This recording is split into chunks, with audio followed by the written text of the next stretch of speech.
Welcome back to part 2 of our GM's Guide to Ghosts of Saltmarsh. In part 1, we focused on the overview of the town of Saltmarsh. Link to that video is right here. In this video though, we'll be focusing on the locations in the town of Saltmarsh. Also, I'll be providing all the maps that I made free of charge in the description down below, so please feel free to check those out. So, without further ado, next we have a plethora of locations within and around the city, starting with the city gate. Saltmarsh was built on the ruins of a much older settlement, sometimes called Old Saltmarsh or the Old Harbor. The wall is old, crumbling, and badly worn by centuries of rain and wind coming from the Azure Sea.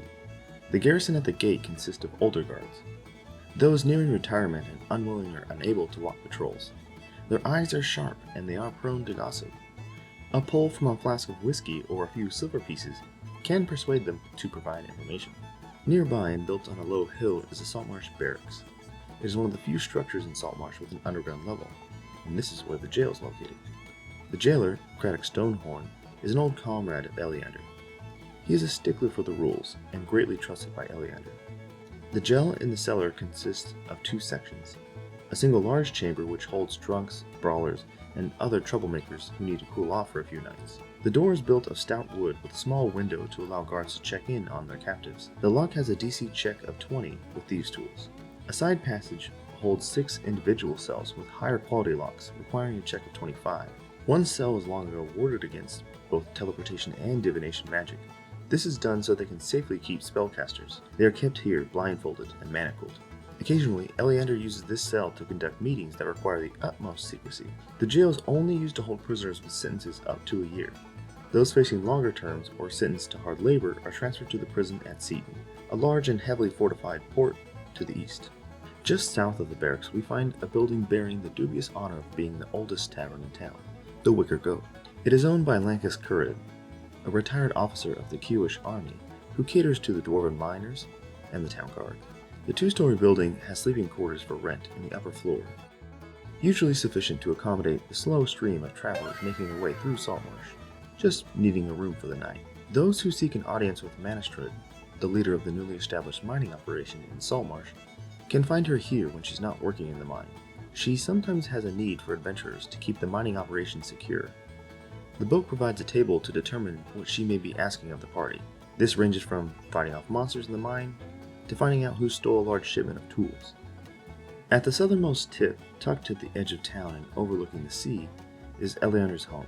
It provides him with a sanctuary, away from the bustle of Saltmarsh. Eliander maintains the largest library in town.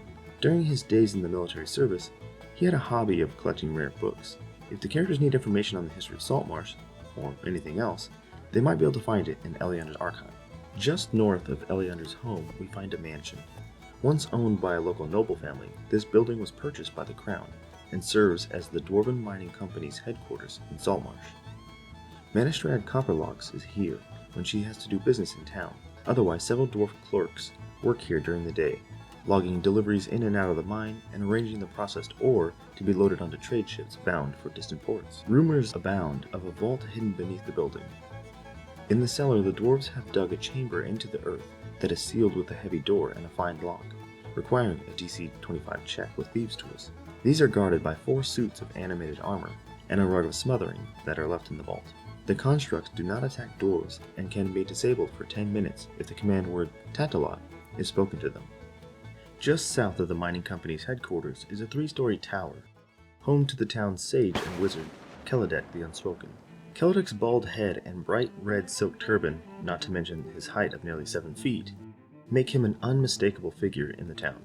Keleek came to town years ago from Ket, a kingdom held in mixed contempt, mistrust, and fear by the locals. There's a rumor around town that claims that speaking his name aloud allows Keleek to eavesdrop on a conversation for a short time. In truth, though, Keleek relies on his imp named Sivmal to spy on the townsfolk. Keleek is a close associate to Gellin Primewater, one of the council members. He uses his magic to help a gang of smugglers based in the nearby Tower of Xenopus. In exchange, he gets rare spell components and magic items. Heading towards the center of town, we see a trade delegation led by Captain Zendros. They have come to Saltmarsh to acquire large quantities of fish in the name of Iuz, a mighty Cambion and demigod who rules much of the distant north. Their realm does not produce enough food to feed all of its citizens, so it relies on the imports for the rest, and Saltmarsh is one of the major suppliers. The emissaries pay on time, and they buy shiploads of fish at once, so no one inquires too closely into the captain's gloomy voice or her constant wearing of gold jewelry etched with grim designs. Zendros sometimes has a need for adventurers. She is particularly interested in tracking down an apparatus of Qualish, an underwater vessel designed to look like a crab. If news of one reaches her, she offers magic items to those willing to recover it. The Empty Net is a rickety tavern, partially supported by stilts driven into the harbor's waters.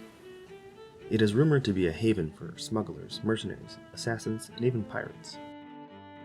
The owner, Kreb Shinker, takes coins from anyone and asks no questions. Troublemakers aren't tolerated here. They are thrown off the door, over the railing, and into the reeking harbor. Characters looking to carouse find this the best place for a rowdy night of drinking and brawling. The town guard comes here only if called. Kreb works with Gellon Primewater for smuggling wares. He also recruits local thugs and sailors for Gellon's ventures, but he prefers those who are more business-minded and less likely to cause trouble.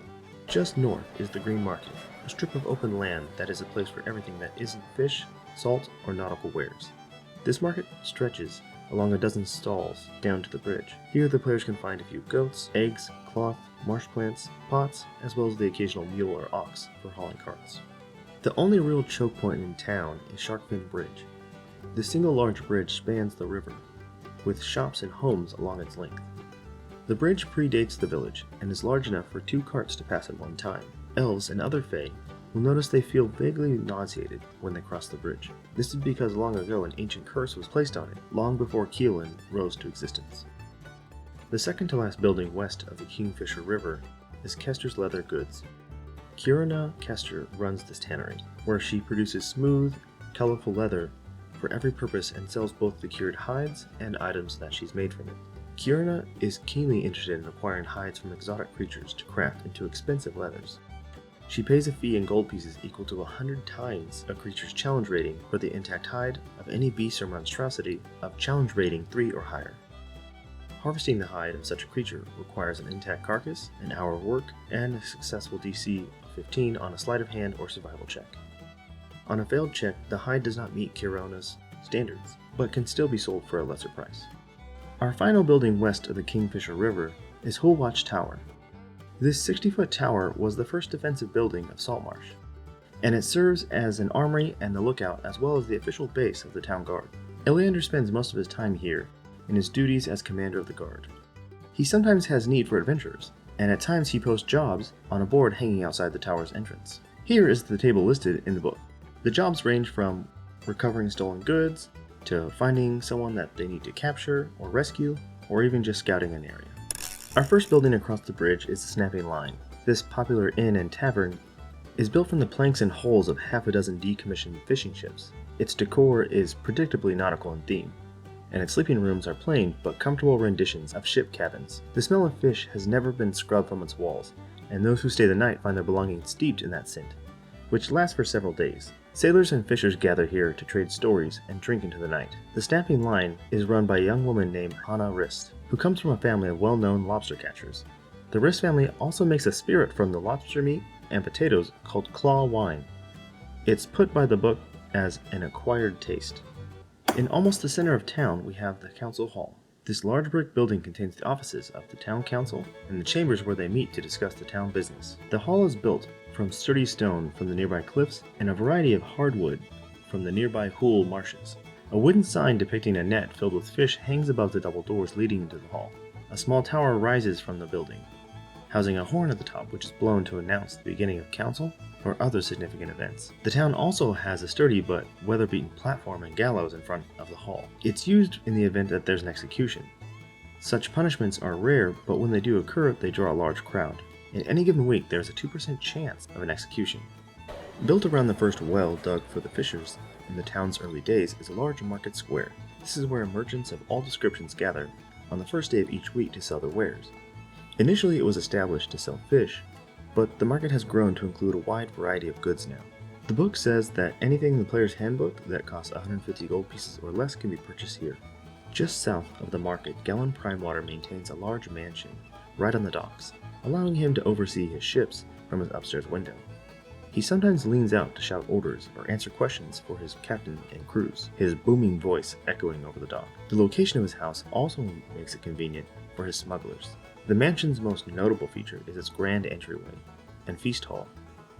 Gillen hosts at least one extravagant feast per week, headlined by food and drink brought from distant lands and ports.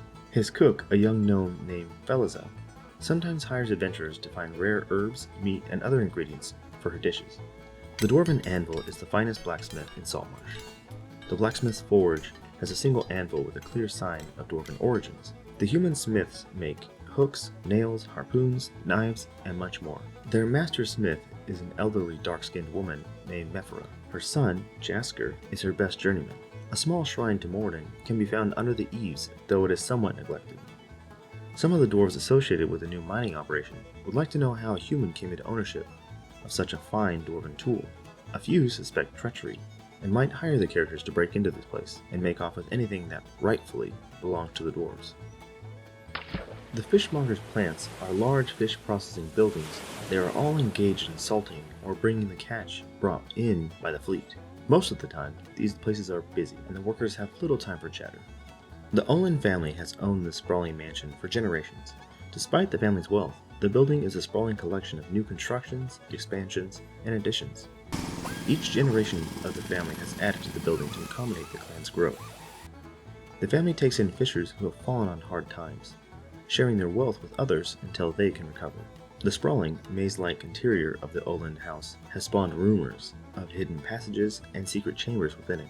Scaran Wavechaser, the butler to Anders Solomor, and ties to the Scarlet Brotherhood, has discovered a few that are even unknown to the family. Just north, the Solmor family owns several buildings. The largest is a personal mansion to the Solmor family. 3 smaller buildings house servants, employees to the family's trading fleet, and secure storage for expensive goods. The Solmor family maintains a small force of a dozen guards, led by 4 veterans.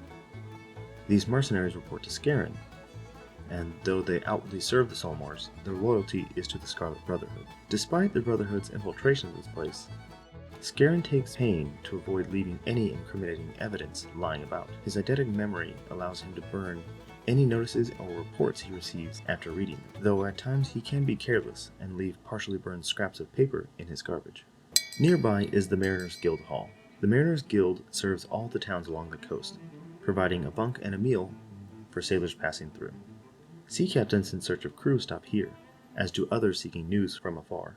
The Guildhall is an excellent place for discussing seafaring, as well as the various threats to navigation along the coast. General Eliander V is a disgraced human general of the Great Kingdom, currently living in Saltmarsh and trying to stay one step ahead of the Overking's assassin after he supported an unsuccessful bid to usurp the throne. He goes by the name Ingo, the Drover, and is slowly building a reputation as a good source for guards, marines, and muscle when sailing through difficult waters. His only link to his prior life is his campaign medals. They are souvenirs that remind him of his former glories, even though their discovery would reveal his past. He keeps a shield guardian in his house, a last and hidden resort to foil any attempts on his life. Ingo tries to keep a low profile. He avoids taking sides in any conflict, but if his cover comes under pressure, he can be compelled to side with one faction or the other. He has a good friendship with Eliander. The two sometimes meet for a drink and share stories of their experiences in the military. Although Ingo tries to keep the stories vague enough to maintain his cover, Eliander does suspect his true origin. The Carpenter's Guildhall is run by a snobby gnome named Arrg Matey. The Carpenter's Guild has plenty of work, building houses, assembling fish barrels, repairing docks, and much more. The whole building is a marvel of workmanship, made without a single nail. Arrg is obsessed with rare woods. She pays handsomely for adventurers who make expeditions in search for specific trees in the whole marshes, the drowned forest, and the dreadwood. Just east of the docks, built along the shores of a secluded bay, are a handful of buildings known collectively as Crabber's Cove. The buildings are weathered, abandoned by the residents of Saltmarsh years ago. Since then, thousands of crabs have taken up residence in the crumbling remains. Crabbers from Saltmarsh are cautious about the cove, as more than one eager fisher has disappeared into the clacking darkness, never to be seen again. Unknown to the folk of Saltmarsh, a vampire named Zolik is trapped in the hidden cellar beneath one of its old cabins. Zolik was buried in an ancient tomb, unleashed on Saltmarsh decades ago when its sealed coffin was brought to the town by a trader and opened. A cleric of St. Cuthbert confronted him, but she wasn't able to destroy him. Instead, she trapped him here by means of a powerful curse. Zolik can only leave the cellar if someone of pure heart carries him from it. Zolik is best left trapped, except for one detail. By a stroke of fate, agents of the Scarlet Brotherhood use the cabin above him for secret meetings. He knows in full detail all of their operation and Scaren's role in it. He trades this information for his freedom if confronted by the adventurers. Just north of Crabber's Cove is an area called the Leap. The Leap is an outcropping of rock nearly 100 feet above the churning water below. Several stone benches stand near this precipitous edge, and a few stone markers sit in the tall grass nearby. Traditionally, the people of Saltmarsh leap off the cliffs into the water below when a loved one has drowned at sea. The jump is usually not fatal. The water below the leap is free of rocks, and it's just a short swim back to dry land from there. Also up on this cliff is the Temple of Procan. Services at this long-standing sea god's temple are well attended.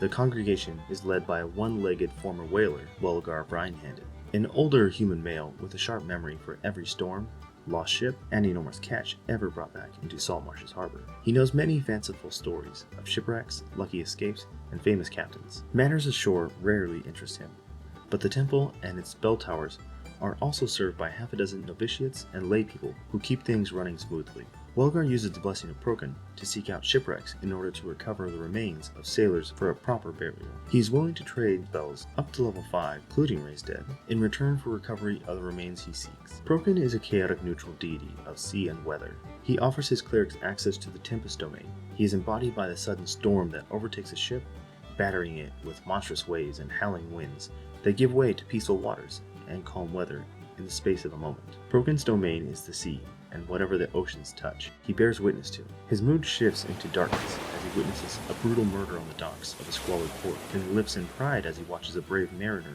leap into the sea and save a drowning child. Every story of the ocean courses through his mind, and he in each moment curses and blesses mortals for their endless follies, heroism, and hatreds.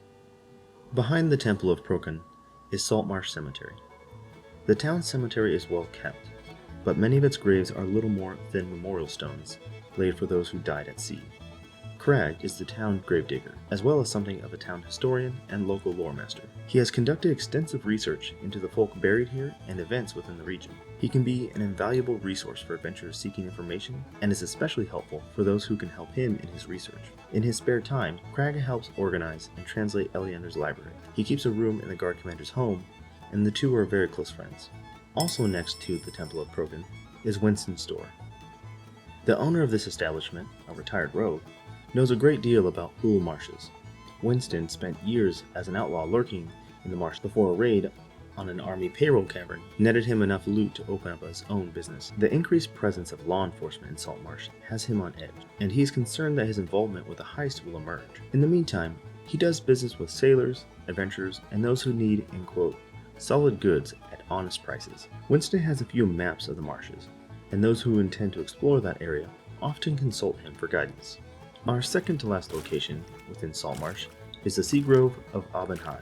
Open to the air and set on the outskirts of town, the Sea Grove is a gathering place for seagulls, sailors, and swamp folk, as well as an information market for traders and trappers. Farron Castellar, a somewhat melancholy individual of middle years, tends the shrine with his bullfrog companion, Loris. Farron always keeps an eye out for rumors of aberrations in the wild. He also has contacts with the elves of Dreadwood, and they send word to him if a monster escapes the forest and heads in the direction of Saltmarsh. If news of an aberration reaches him, he hires adventurers to stalk and kill the creature. Our last location is called the Standing Stones. Two enormous rune stones stand on this island. In ages past, a siren was chained to the stones here and sacrificed by an evil human tribe as an offering to the sea. Since then, fishing in the region has flourished. The siren's spirit was captured in the stones, and her captivating song continues to echo through the weave and draw fish to the area. But this does not come without a price. The siren's sisters and allies, among them a powerful Jen, has scoured the plains in search for her spirit for centuries. The last thing to talk about is the docks. It's not an officially labeled location on the book, but it's a major part of Saltmarsh. The docks of Saltmarsh are the beating heart of the town. The fishing trade and related commerce that keep the town alive are based here. The docks have recently undergone a series of expansions intended to lure large merchant vessels into the port. 2 primary piers are used to load and unload large ships, while a series of smaller ones accommodate more humble vessels. This part of Saltmarsh is almost constantly busy. It's rare to see a large pier unoccupied. Guarded warehouses are common sight in this district, and it is considered suspicious behavior to walk near those places at night. The docks are a hotbed of rumors and gossip. The sailors and laborers who frequent this area are bored, eager for news, and inclined to share what they have heard. A character that spends a few hours asking for news can learn the current affairs. Here is the table the book uses to randomize those rumors. At first glance, Saltmarsh feels like a boring backwater dump, but the book brings the town to life and provides a lot of content for players to play around with. And that leads to the next video in the series. Downtime activities. So, what do your players do when they're not doing the main storyline? Well, maybe they're hunting down the Qualish for Captain Zendros. Maybe they're exploring the whole marsh. Maybe they're starting their own merchant fleet. Whatever it is, we'll talk about that and more in the next episode. Also, just a friendly reminder, I did make all the maps that I showed in this video, and I provide them free of charge in the link down below in the description. Until next time, guys. Bye-bye!